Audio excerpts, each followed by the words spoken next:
Hi guys, so welcome to the second session of XAT decision making practice. Before we proceed, I would like you to like this video, subscribe to our channel, and also share this video among all your friends who are preparing for XAT and who want a regular practice with respect to XAT decision making, and also understand how decision making is actually done. Right, so let's get into the first set today. Now this question says a pastor had eaten in a restaurant with his troop of 10 and his family. Okay, it is a norm to tip the waiter, and about 20% of the waiter's salary comes from these tips. However, while paying the bill, the pastor crossed out the automatic 18% tip charged for parties of more than 8 and wrote, I give God 10%, why do you get 18% and above his signature? Okay, the challenged waitress at the restaurant posted the photo of this on social media. She was subsequently fired for violating company policies on customer privacy. Okay, so she was fired for violating a norm on customer privacy. Okay, so this seems a little harsh. We'll come back to this. This would have been understandable if the restaurant had not posted just 2 weeks ago a customer receipt that was complimenting them. Okay, which means the restaurant had a policy of posting it on social media. Okay, now social media and social activities came heavily upon the management's ambivalent stand and the firing of waitress. In response, the company posted a note on their social media page defending their actions. This quickly drew over 10,000 comments, mostly negative, to which the management started responding by posting the same note over and over again. There were also accusations of the company deleting negative comments and blocking users. The restaurant also experienced a sizable drop in their footfall. Now, what has happened here, if you understand, that the waitress posted something which was not supposed to be posted, right? But firing for such a violation of policy becomes an extreme step. Now, this is something that we all should keep in mind if decisions have to be taken. Extreme decisions are not to be taken immediately. Now, if the restaurant would have, experienced a sizable downfall in the footfall because the waitress has posted it on social media, then taking an extreme step might be justifiable. But the restaurant themselves used to post something on social media which was complimenting the customers, or when the customers complimented them. So therefore, if somebody else has posted, firing becomes an extreme step. Now this was the reason because of which we saw that social media and the social activists came heavily upon, because they felt that the punishment was very harsh, right? And the stakeholder or the waitress, right, is at the receiving end. So it also depends on how replaceable the waitress is, right? And then the second thing which went wrong by the company was they were consistently defending their actions by mentioning a note on whomsoever has posted negative comment about the restaurant, right? So that slowly aggravated the the comments on social media, and slowly that kept on increasing. So this is the main problem. So according to me, firing was a wrong step from the restaurant side. Yes, the waitress did commit a violation of policy, but a violation of policy should not be meted out with firing completely. You can always punish the waitress by reducing her salary or maybe suspending her for some time. But firing is an extreme step, because of which there was a backlash in the social media. Okay, and that backlash was further handled by a note and not corrective action, because the company was at fault, right? So the action was not taken, which kept on increasing, and there was a downfall in the revenue. So if you understand this, now this is the flow, and now let's keep this in mind and let's try to understand what can be the best course of action. Now, who or what was responsible or is the main cause for the situation becoming unmanageable? Let's understand. The situation became unmanageable on social media. Why? Because of firing of the waitress. Because the waitress was fired, social activists slash social media kept on raising their voice against the restaurant, and then the restaurant kept on posting a note which did not pacify the people, and therefore, according to me, or according to the situation, the firing would have been the first and the foremost reason why the situation became unmanageable. The pastor for flouting the norm, see, flouting the norm of the restaurant is not a big deal. Okay, so first option doesn't work there.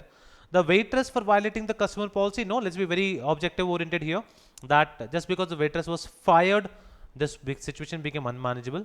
The management for not taking action against the pastor, again, the management would have requested the pastor because the pastor is a customer at the end of the day, but not taking against the pastor is not the reason. The management for giving out disproportionate punishment, yeah, this is the right word that we need to understand. Disproportionate punishment to waitress is the most important reason, right? And because of this, there is a backlash, and then the management kept on posting note or remove negative comments. So negative comments was not the reason for the situation becoming unmanageable. In fact, punishing the waitress disproportionately is the main reason why the situation became unmanageable. Now let's understand this. The downward spiral continued for the restaurant as the management persisted in defending their actions and argued with those who criticized them. By the following week, the original post had generated over 18,000 negative comments. Which of the following is the best way forward for the restaurant at this juncture? Now, we need to understand that the restaurant was at fault. First fault, restaurant was at fault by giving disproportionate punishment, right? So the right way, and the social media was agitated because of that. So according to the scenario, the right way would have been is to take a corrective action here. Okay, so first a corrective action has to be taken because management was wrong. Clear? So which means corrective action would be first an apology to the waitress because an disproportionate disproportionate punishment was meted. So management was wrong somewhere, so an apology has to be made to the waitress. Point number 2, after an apology, reinstate the waitress for her current job. Clear? So this is where the restaurant was at mistake. Now who else was at mistake? The waitress was at mistake because she posted something against the customer violation. So make the waitress apologize to the customer on social media, and I think these are the two course of action that should be taken to see that the right justice is done. Unconditionally restore the waitress to her former position and the salary on the ground that she was never at fault. No, this is completely wrong. She was definitely at fault for violating the customer policy. Apologize to and reinstate the waitress. Perfect, sounds very great. And ask her to apologize for the breach of customer policy, customer privacy, and post both the apologies in social media. According to me, this becomes the best course of action. So we'll hold on to this right now. Reinstate the waitress provided she apologizes for her breach of customer policy, and post that apology on the restaurant's social media page. This is partially correct because the company was also at fault, or the restaurant was also at fault. So the first part, that the restaurant also has to apologize and reinstate the waitress, is something which is very important. So this is a partially correct statement, so not the best one as compared to option 2. Reinstate the waitress if and only if she apologizes for her breach of customer policy and post that apology, again similar to option 3, but the company is not apologizing to the waitress. So option 2 still becomes the best course of action. And recruit 2 waiters at a higher wage but stick to the original decision. No, that is completely wrong because the company was definitely at mistake. So this is how we need to keep certain things in mind and take decisions. I hope you're able to understand the criticalities that you have to consider before you take decisions in the examination. So it should be done with a fresh frame of mind, very objective oriented, stick to the facts given, not involve your own emotions or your own personal biasness here, right? So involve all the stakeholders. That is something which is very important, and then take a final decision altogether. Now let's look at another situation here. The next case let is talking about a college campus with a population of around 2,000, of whom 200 were children. Okay, so I have 200 children here. 1,200 between 15 and 45, so young crowd was 1,200 people. 500 between 45 and 65, and there were around 100 people who are more than 65 years of age. So it involves all the different types of age groups. Now the campus has 2 big gates opening out of the city. There are around 400 cars and 500 motorbikes in the campus. Okay, so we have 400 cars and 500 motorbikes in the campus. The residents relied on these vehicles to visit the city, which is located 10 kilometers away. So this is also a very important point, that vehicles are needed to visit the city in case of any emergency or something. Now, with the land within the campus becoming scarce, the chief administrator found the growing demand for parking lot difficult to handle. Okay. The faculty, staff and students wanted increased parking space. Okay. In the past 6 years, the parking requirement on the campus had doubled. So the CA found it inappropriate to construct parking lot from the students' fee, obviously, because everybody is using the parking lot, not just the students. Even though those with the vehicles may not complain about it. So some students are using the vehicles, but there are also others who are using the vehicles. So I think, constructing the parking lot from the students' fee sounds inappropriate, which is a very full thought of the CA. Right? So positive points for this. Besides creating parking problems, the CA felt that these vehicles added to the pollution and made residents less responsible towards each other. Okay. Now this points out some serious problems in the caselet. The risk to the children and elderly because of overspeeding was menacing, of course, because children and elders are, at the receiving end. Therefore, the CA wanted to reduce the number of vehicles in the campus. Again, a very thoughtful thought. So we have to also reduce the number of vehicles in the campus. Many faculty members, students and staff members, however, felt that the demand for more parking space was natural, as vehicles are required to go to the market, station, airport, interbus terminal, all located in the city. Okay, so this was also something supposed to be taken care of. Now, they also told that CA that the elderly, sick and the toddlers relied on these vehicles. So there is an emergency that is also required. After listening to all the stakeholders, the CA wanted to solve these problems and while ensuring that the campus remained responsible and green. So what are the concerns? One of the concerns is pop pollution. Second concern is speeding vehicles, which is risking the kids and the elderly, which is very important. Clear? Pollution or maintaining the campus green is also there. Third thing that is also supposed to be taken is, for emergencies, the vehicles are definitely required to go to the city, especially in terms of medical emergencies. This is also something which is very important. Keeping all this in mind, we need to bring a parking solution to the parking of the vehicles. Clear? Right? So let's understand. Which of the following actions would best satisfy all the stakeholders in the campus? Levy extra fees on students to construct additional parking lots inside the campus. Students should pay for upkeep of the campus. Now, as we discussed already, if there are vehicles used by others also, levying the fees only on students will be unjust. So according to me, option 1 does not work here. Let all the vehicles be parked in a college managed space outside the campus, while 2 battery operated vehicles handle exigencies inside the campus. Now let's understand, is this reducing the pollution? Yes. Is this reducing the risk of speeding? Yes. Is this handling emergencies? Yes. Is it also handling parking space issues? Yes. So according to me, right now, option 2 seems to be correct. Now let's look at option 3. Bring all stakeholders to the discussion table will only increase the discussion and not help in any decisions. To reduce carbon footprints, this is option 2's chart. Okay. Now let's look at option 4's chart. To reduce the carbon footprints, only pooled vehicles will be allowed to operate inside campus. Now, only pooled vehicles is resolving the pollution. Speeding risk somewhere is minimized, but not completely. Emergencies, yeah, since pooled vehicles will be there, maybe emergencies can be resolved, but parking issue, others with parking issue, this is not resolving the major parking issue. So therefore, this also does not work. Now, charge significant fee from any vehicle entering or leaving the campus. Now, any vehicle entering or leaving the campus is not resolving the pollution risk, right? Not resolving the speeding risk, right? Emergencies can be taken care of and is also not resolving the parking risk. Therefore, this option also goes for a toss, and therefore, finally, we look at option 2 becomes the best solution when we look at the conditions given to us, right? Now, let's look at one more here. Which of the following would be the best option to increase the revenue, decrease carbon footprints, and still satisfy all the stakeholders in the campus. So I have to increase revenue also.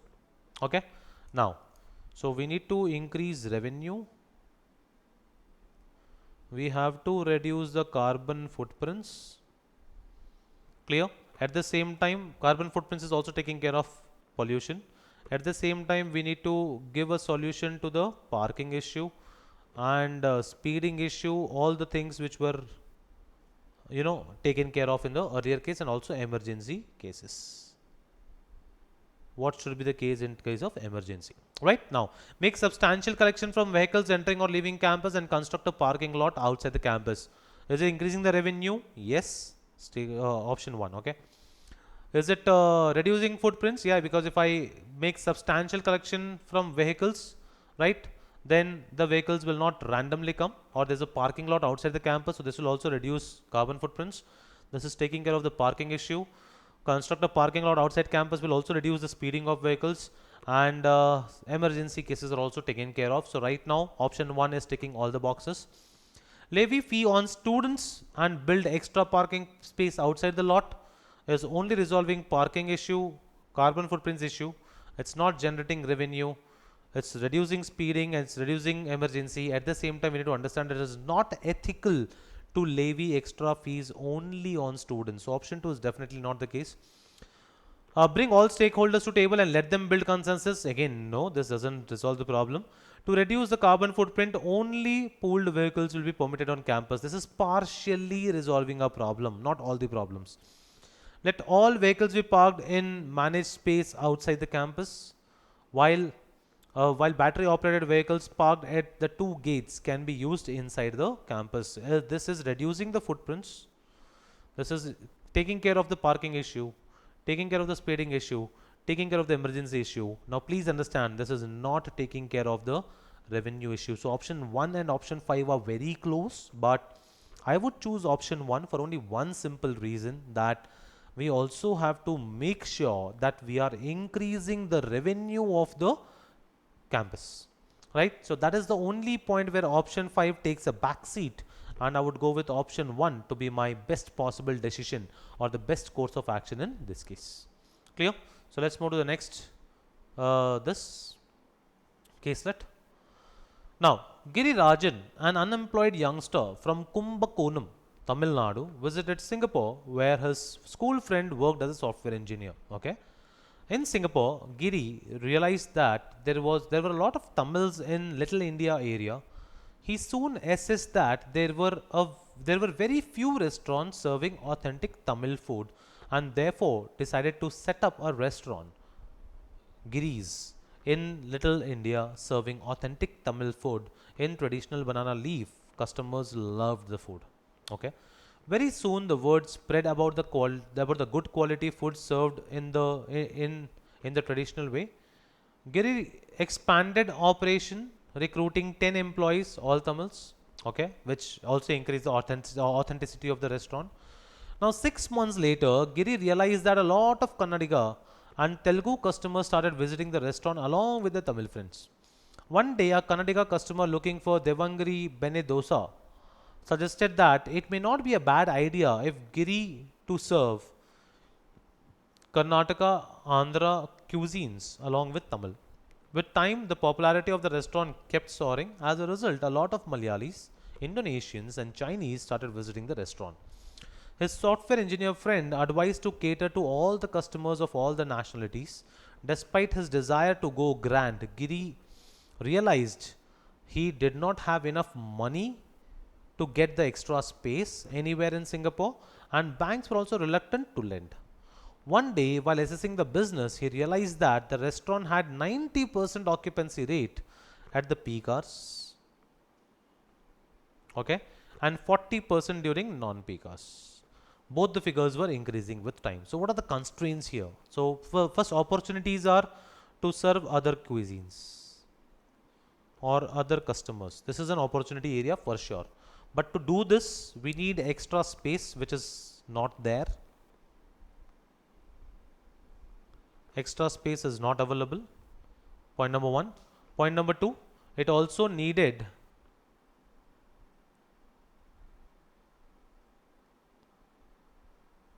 it also needed extra money, which again he did not have, and the banks were also not ready to lend.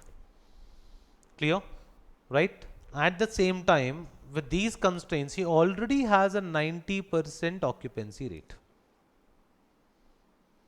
Clear? During peak hours and 40% during non-peak hours. Okay, so these are the constraints that we have. Which of the following options would be most suitable for the growth of business?